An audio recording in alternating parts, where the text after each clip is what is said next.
Kaixo eta ongi etorri jakindunera. Gaur Esterrei buruzko lehenengo ariketa ikusiko dugu.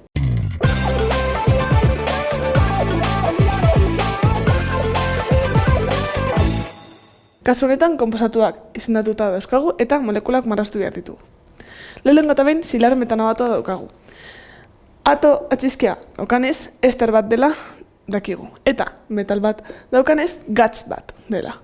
Orduan, lehenengo eta behin, hau marrazteko, kate nagusia marraztu behar dugu. Hau da metanobatoa. Hau da, karbono bat, ester taldearekin.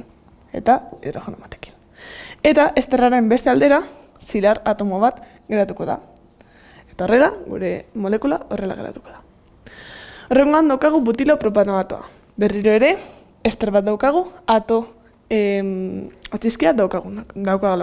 Orduan, gure kate nagusia 3 karbono ditu, eta hirugarrenean ester talde funtzionala ipiniko dugu. Eta esterraren beste aldean butil bat ipiniko dugu. Hau da, 4 karbono eta lotura guztiak sinpleak.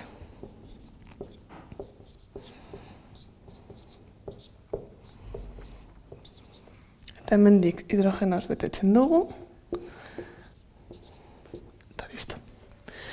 Horrengo kasu honetan, hemen daukagu sodio bi-kloro butanobatoa. Berriro ere, ester bat da, sodio daukagunez, gatz bat. Orduan, gure kate nagusia 4 karbono ditu. 1, 2, 3, 4. Eta laugarrenean, lehenengoan, ester taldea. Esterraren beste aldean, sodio bat ipini behar dugu.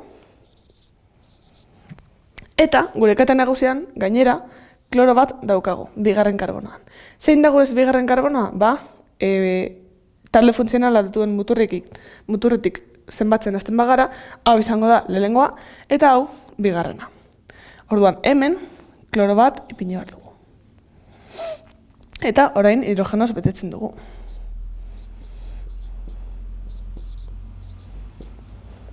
Eta azkenik, molekula hau daukagu. 2-metilpropil, 2-metilpropanobatoa.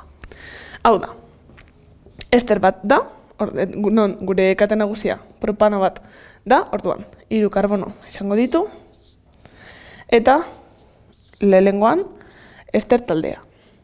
Zer gehiago dauka kate nagusia honek? 2. karbonoan metil talde bat. Zein izango da gure 2. karbonoa?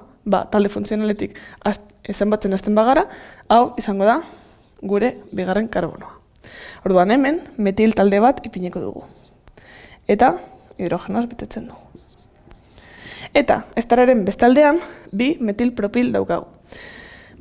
Lehenengo eta behin, propil daukagulako, 3 karbono izango ditu gure erradikala. Eta gainera, 2. karbonoan metil bat daukagu. Zein izango da gure erradikalaren 2. karbonoa? Esterritik zenbatzen hasten bagara, talde funtzionaletik zenbatzen hasten bagara, hau izango da lehenengoa, 2. eta 3. Eta orduan hemen metil talde bat izango du. Eta orain, hidrogenoz betetzen dugu. Eta listo, hori izango da gure molekula. Hau izan da dena, eskerrik asko ikusteagatik eta gogoratu, sare sozialetan eta webgunean jarraitu jakindun.